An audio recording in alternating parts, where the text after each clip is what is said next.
آپ نے حضرت عمر سے فرمایا عمر تیرے زمانے میں ایک شخص آئے گا، اس کا نام ہوگا اویس، اس کا قبیلہ ہوگا مراد، اس کی شاخ ہوگی کرن، اس کا رنگ ہوگا کالا، قد ہوگا درمیانہ، اور ایک سفید نشان اس کے جسم پر ہوگا۔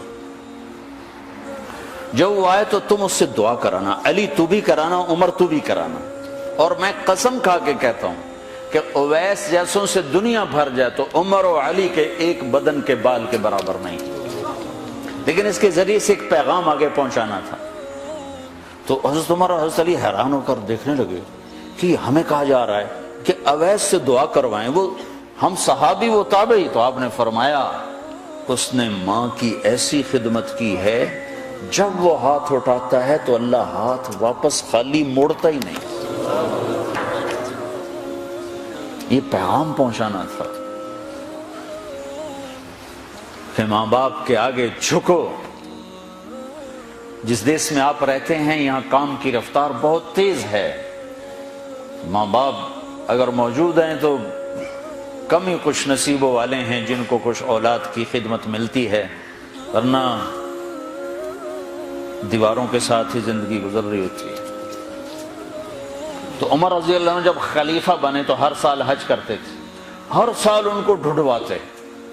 اب مجھے یہ نہیں پتا درمیان کے کوئی سال ہوں گے کہ ایک سال آپ نے حج پر سارے حاجی اکٹھے کر لیے، ایسے اپنے سامنے کا کھڑے ہو جاؤ بھائی، سب کھڑے کر لیے، کہنے لگے بیٹھ جاؤ سارے یمن والے کھڑے رہو، تو سارے بیٹھ گئے، یمنی کھڑے رہے، کہ سارے یمن والے بیٹھ جاؤ، قبیلہ مراد والے کھڑے رہو، تو سارے یمنی بیٹھ گئے، مراد والے کھڑے رہے۔ اس سال میں یمن گیا جماعت میں تو اویس کرنی کے گاؤں گیا، ان کی جگہ پیدا ہوئے، جو ان کا قبیلے کے لوگوں سے ملا، اس علاقے سے گزرا، دیکھا کہ اچھا یہاں وہ ہستی پیدا ہوئی تھی۔ خشک پہاڑ ہیں، بالکل خشک پہاڑ۔ پھر آپ نے کہا مراد والے بیٹھ جاؤ، قرن والے کھڑے رہو، تو صرف ایک آدمی باقی بچا۔ تو آپ نے اس سے پوچھا تم قرنی ہو؟ کہ جی ہاں۔ اویس کو جانتے ہو؟ کہ جانتا ہوں، میرا سگا بھتیجا ہے، میرے بھائی کا بیٹا، لیکن وہ تو تھوڑا پاگل سا ہے، آپ اس کا کیوں پوچھ رہے ہیں؟ تو عمر رضی اللہ تعالیٰ عنہ رونے لگے، کہا وہ نہیں، تو پاگل نظر آتا ہے۔ پھر آپ نے پوچھا کدھر ہے؟ آیا ہوا ہے حج میں؟ ہے؟ کہ جی ہے۔ کدھر ہے؟ کہ جو اونٹ چرانے نکلا تھا عرفات کی طرف۔ تو حضرت عمر نے حضرت علی کو ساتھ لیا اور دوڑ لگائی اور پہنچے عرفات کی طرف، تو دیکھا تو ایک آدمی ایک کیکر کے درخت کے نیچے نفل پڑھ رہا اور اونٹ اس کے چاروں طرف چل رہے۔ تو یہ دونوں حضرات بیٹھ گئے، تو انہوں نے اویس نے محسوس کیا کچھ آ گئے لوگ، تو انہوں نے نماز مختصر کر دی، سلام پھیرا۔ تو حضرت عمر نے پوچھا کون ہو بھائی؟ کہا جی مزدور ہوں۔ کہا تیرا نام کیا ہے؟ کہا جی اللہ کا بندہ۔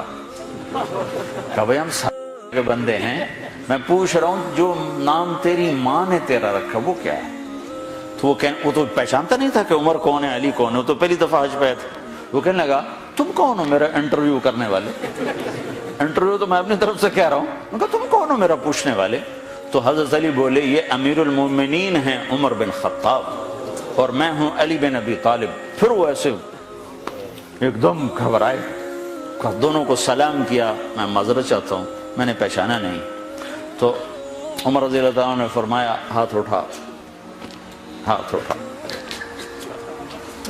برمنگم والوں کو پیغام پہنچے کہ ماں کی خدمت کیسے کی جاتی، کہ عمر جیسا ہاتھ اٹھوا رہا ہے، علی جیسا، علی جیسا۔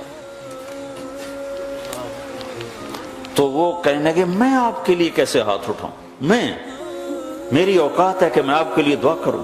کہاں، ہمیں ہمارے نبی کا حکم تھا کہ اویس آئے تو اس سے دعا کروانی ہے، کہ جب وہ ہاتھ اٹھاتا ہے تو وہ ہاتھ خالی نہیں آتے۔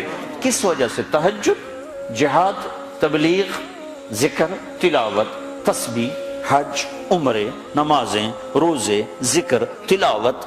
کس وجہ سے؟ نہیں، ان میں سے ایک وجہ بھی نہیں، ماں کی خدمت کی وجہ سے۔ پھر ایک اور جگہ آپ نے فرمایا کہ لوگ جب جنت میں چلیں گے تو اویس بھی چلے گا، جب جنت کے دروازے پر پہنچے گے تو اللہ تعالیٰ فرمائیں گے اویس کو روک لو، باقی کو جانے دو۔ تو اویس گھبرا جائیں گے، کہیں گے یا اللہ مجھے کیوں روک لیا ہے، تو اللہ تعالیٰ فرمائیں گے ٹھہر جاؤ، جانے دو ان کو۔ ہاں بھائی، اب یہ سامنے جہنم کے لوگ کھڑے ہوئے ہیں، تو شفاعت کر، تیری تو فعل لاکھوں انسانوں کو جنت میں ڈالو، تجھے اس لیے روکا ہے کہ تو شفاعت کر، جدھر تیری انگلی اٹھتی جائے گی ان کے لیے جنت لکھتی چلی جائے گی، ان کے لیے جنت لکھتا چلا جاؤں گا، جدھر جدھر تو انگلی اٹھائے۔ صرف پونڈ ہی سب کچھ نہیں، مائیں بھی بہت کچھ ہے، صرف پونڈ ہی سب کچھ نہیں ہے، باپ بہت کچھ ہے۔